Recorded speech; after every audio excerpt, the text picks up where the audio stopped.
Hey, good morning, everyone, and welcome back to Derek Invest or Derek's Mind. I don't know which. It doesn't really matter. It's me, Derek Miller, your hostess with the mostest. So today, what I want to talk about are options and futures. So what did we talk about yesterday? We talked about the likelihood of the fact that AI would be leading a stock market bubble, and we looked at earnings, like the PE ratio, right? We looked at PE ratios. We looked at other fundamentals, company specific. We also looked at a macro picture. And in the macro picture, one of the things that I discussed with you was speculation. Speculation is a large driver of any bubble. And any bubble, when we use the term bubble, you can also reflect on the fact that bubbles burst. So bubbles burst and they lead to large stock market declines. And what we want to talk about today is one of the things that is speculation in today's market that wasn't as widely used up until a few years ago. And it's had just the trend has been growing, right? So yesterday we discussed the stock markets, the indexes. We touched on crypto there at the very end of that conversation, and our basis was AI, because that right now appears to be the driving force for technology, and technology is obviously the strongest index. One of the things we mentioned was speculation, and something that limits speculation is regulation. Isn't that funny? Speculation is limited by regulation, meaning there are margin requirements that have to be met when you are trading stocks, and those margin requirements are effectively a 2-to-1. So you can trade 2 times the money you have within your account. So let's talk about the uses of options and futures and how they affect that conversation. Is it wise to use options and futures? Is it not wise? Why do people so widely? Were they so individual investors, retail? So first, let's talk about the growth of options and futures. The growth is 500%. So from 2013 to 2023, the growth of the use of options and futures contracts globally is 500%. So options and futures contracts have really been adopted. Okay, so you can view this in any way you like. There's two ways to take a look. There's two ways to look at options and futures. You can look at it through the eye of this is used for speculation. This is something that you're using to avoid that margin that you have to have when you're trading a stock. So you want to add more leverage, and we'll discuss that. Or it could be a sophistication indicator. It could be an indicator that retail, that individual investors are becoming more sophisticated. Why? Well, that takes us to the same conversation, the same point. And that point is leverage. So let's talk about how leverage works real quickly. And then we'll talk about the difference in leverage between stocks and options and futures, and why that can be so beneficial and why it can also be so harmful. So the leverage that you can use in the stock market is 2-to-1, right? So twice the amount of money you have is able to be traded. In options and futures, it varies from a 10-to-1 to 20-to-1 scenario, meaning that the margin requirement's 5 to 10% traditionally, okay? Don't hold me to that with a gun, but traditionally it's 5 to 10%, which means that you can trade 20 times 10 to 20 times the amount of money within your account. How can that be beneficial to you as a retail investor, as your average investor? And how can that be detrimental to you? Very, very simply. Okay. So I'm saving you. Okay, if you have 10,000, trade 100,000. How much do you have to lose before you're at zero? 10%. A 10% loss will eliminate your $10,000. On the flip side, a 10% gain will make you $10,000. options. The structure is significantly different because you have different attributes at play. If you have not watched it, you need to go watch my series on what are options and how do they work. It's not as long as you think. It's pretty quick. It's a 20-minute conversation where we go over expiration, we go over time decay, we go over strike price, in the money and out of the money. I'm not going to get into all the technicals in options, but the leverage is very similar to futures, okay? But there are some more factors inside of options if you're going to trade them. And I can even redo a little video on options, but I do have that available to you if you go look at the options video that I have. So let's talk about the futures market and the options market as a speculative market. So why is it speculative? Well, very simply, if you only have a small account, you can make immense gains. But you have to be right, because as we just discussed, when you're working with that much leverage, now imagine that it's 20 to 1. Okay. What can you afford to lose? Well, if it's 20 to 1 and you have $10,000, you're trading $200,000, you can afford a 5% loss before your money's gone. Contrarily, what does a 5% gain do for you? It makes you $10,000. So you can see the advantage there, right? And options working very similarly.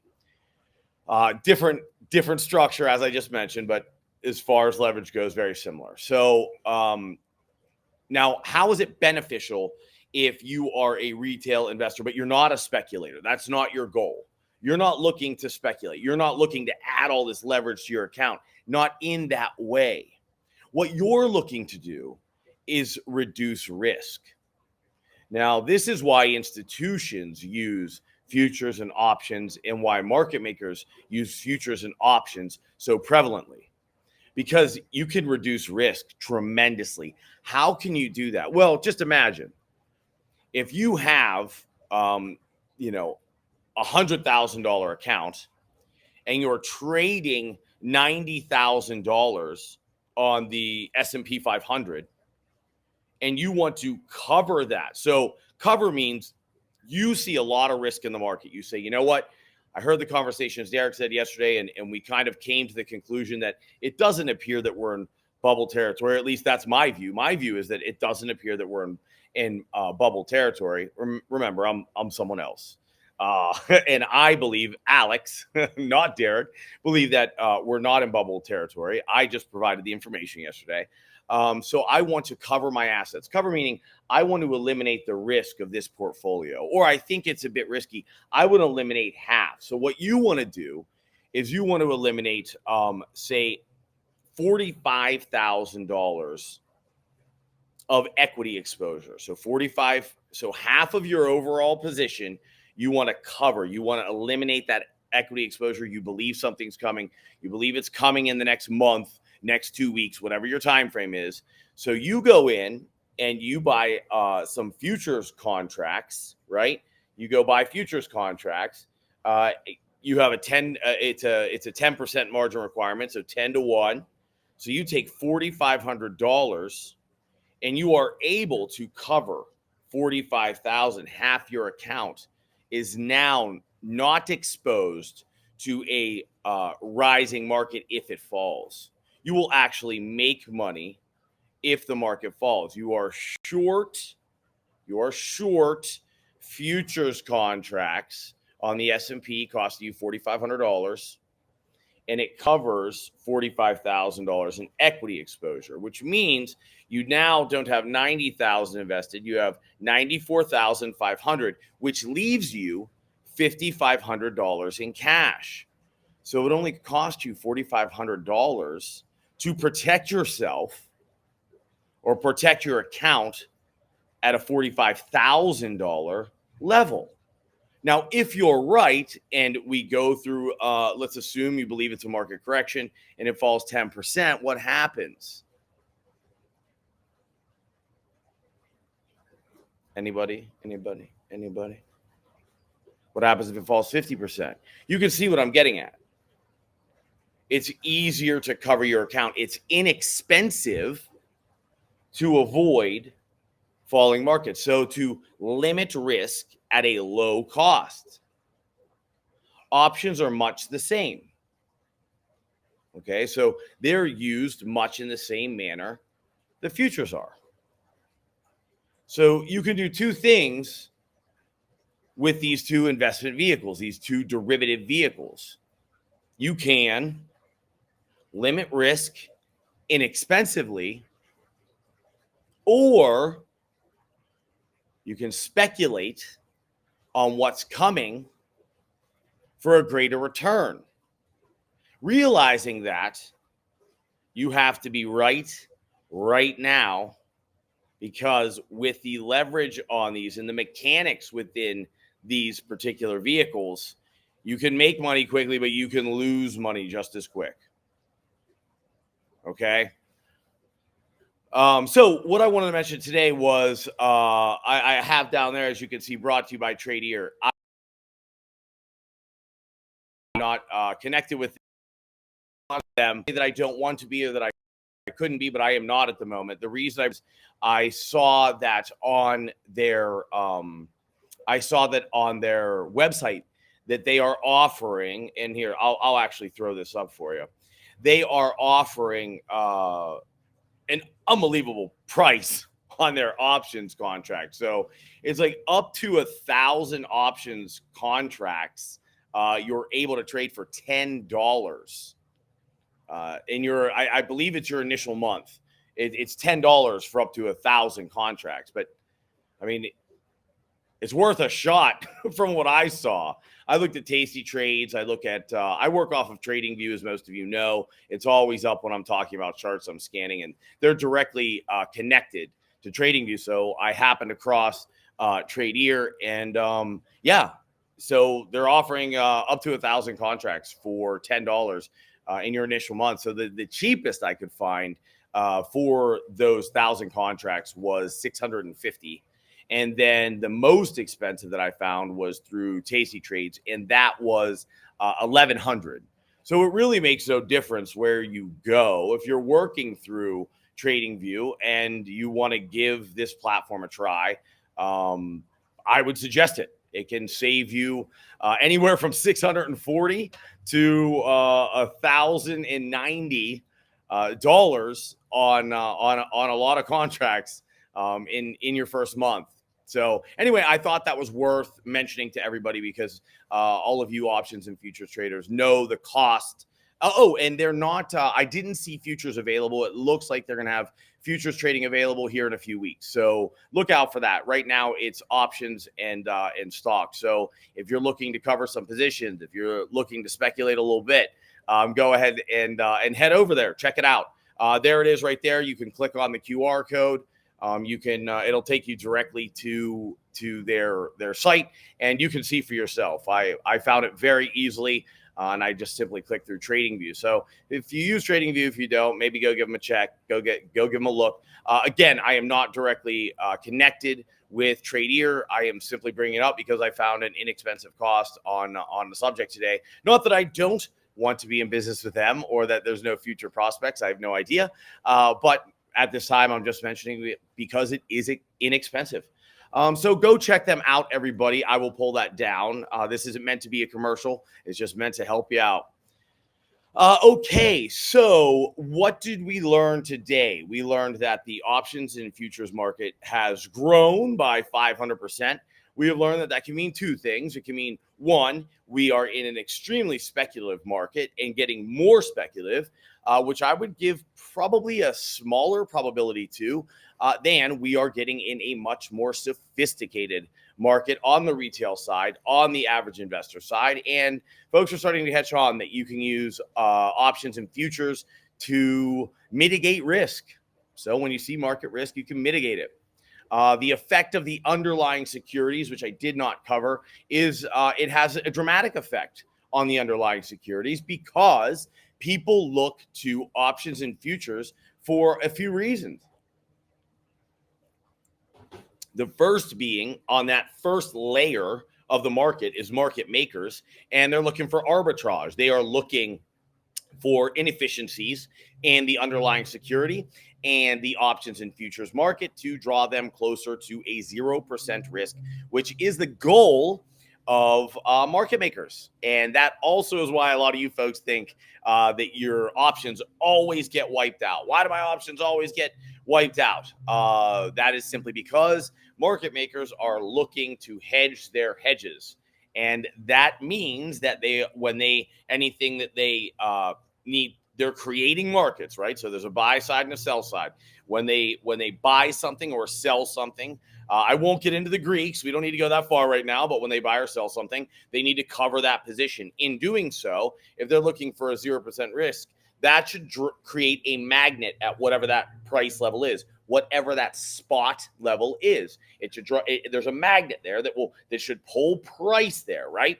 So you can see why options, if it's being pulled to a price and your market makers, the creators of the market, the creators of the transactions that enable markets to transact, are putting this is their mark, right? This is where they're at, and they're creating zero, and they needed to do this and this. There's naturally a magnet right here, and that's why I always talk about these large magnets in markets, and that you need to be aware of them, because that is where price pulls, especially if you are trading futures and options. If you are not aware of where those magnets are, I suggest that you start learning about where they are. So that is why that happened. So we can see that there are speculators in markets looking to make a lot of money. So that's one reason. And then we said that that's probably less probable. The more probable reason is the inexpensive hedging in the futures and options. But if you are getting into futures and options, I would suggest, if you have not done so yet, that you need to explore and learn how the three layers of the market work. I call them three layers because it's very simple. You have your retail, your average investor, then you have your large institutions, hedge funds, brokers, these people, and then you have your market makers. They effectively create the ability to transact within the market. With options and futures up 500%, and these magnets existing, what does that do to the underlying price of the security? Well, you can imagine if spot price, so the price where that magnet sits, is below the security being traded. So let's say the S&P 500 is being traded. We're going to use fake numbers because I don't want anyone attaching this to the S&P 500. It's at 1,000 and market makers, and they would never be this far away. But let's just, for the sake of this conversation, they are at 900, right? So they have to travel. If you're in a car, you have to travel 100 feet, which is 10% from where you are. You can, if you're looking at this and you see it, and there's all this volume here, and you can see that there's a lot of action over here, and it's 2 months away, you can say, well, in 2 months, it looks like the spot price, the value of the S&P 500 should go to 900 from 1,000. From 1,900. So would this be a high risk area? In fact, it would be a high risk area. So if this is a high risk area, you can do one of two things. If you're a speculator, you're going to short futures or options down to that spot price of 900, and you're going to try to make a gang of money. However, if you're invested in the S&P and you're up here to 1,000, and your interest isn't to sell everything and then go short to make a bunch of money, and there's a lot of reasons you do that. For one, tax implications, right? If you're a long-term investor, even if you're a swing trader, you do want to limit the amount of trading you're doing within a 12-month period, especially if you're in a high tax bracket. Because if you're a short-term trading at all times, you're paying like 50% in taxes. Whereas if you go long-term is anything over 12 months, that means you're going to the long-term cap gains rate, which is between 15 and 20%.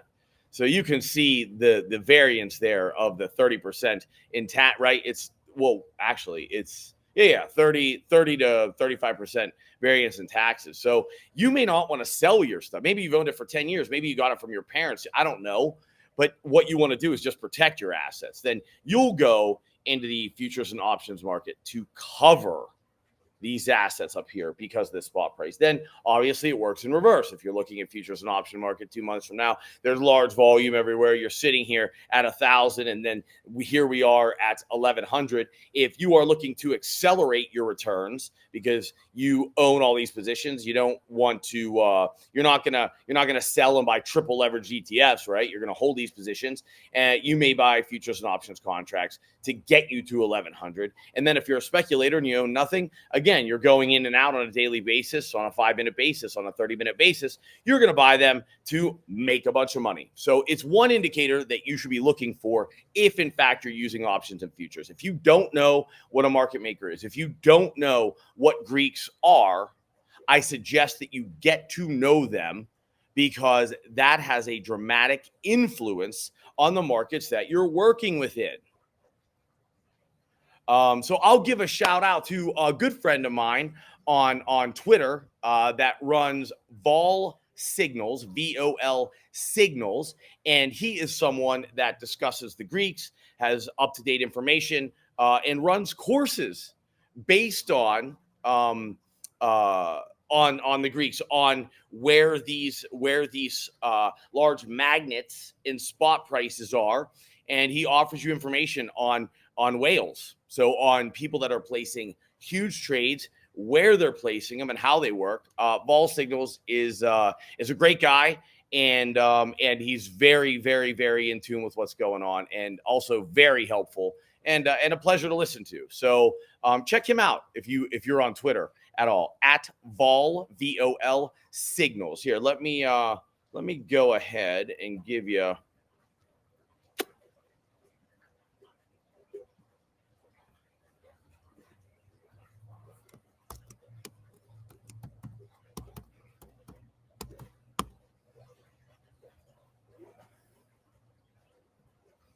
There we go. So at Vol Signals, this is on Twitter, everybody. So if you have a Twitter account and you trade options or futures, you really want to follow at Vol Signals. Amazing research and information, and a good guy. So in any case, he's helped me a lot. I've taken the course. I can tell you his VIP mentorship course is phenomenal.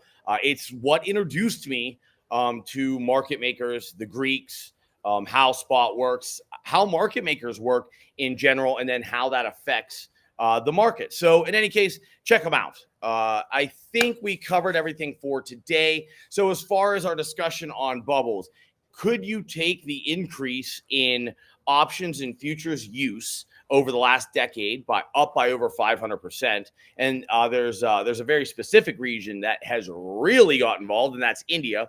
If you could take that as, okay, well, that's speculation. If you take that as speculation, then yes, that would mean we are in a more speculative market today than we ever have been. If you take it as the same way I'm taking it, retail investors are getting more sophisticated because they have the ability to learn more thanks to what we're doing right now, social media and the internet. Then no, in fact, they're getting smarter, which means volatility in the market should be reduced, which we're going to talk a bit about that tomorrow. Why is volatility so low in markets nowadays versus before? And I think we just touched on one piece of that. So if you, again, as I always close, if you are having any mental health issues, if you are upset today, if you are sad today, if you just don't feel good, listen, put a smile on your face, okay? Everything's going to be all right. It will be. Smile until it's real. If you have to fake it a little bit, fake it. But smile and do something you enjoy. Get out in the sun. Do not lay in the house all day. Do not find yourself just running in your head. Do things that are productive, that you enjoy.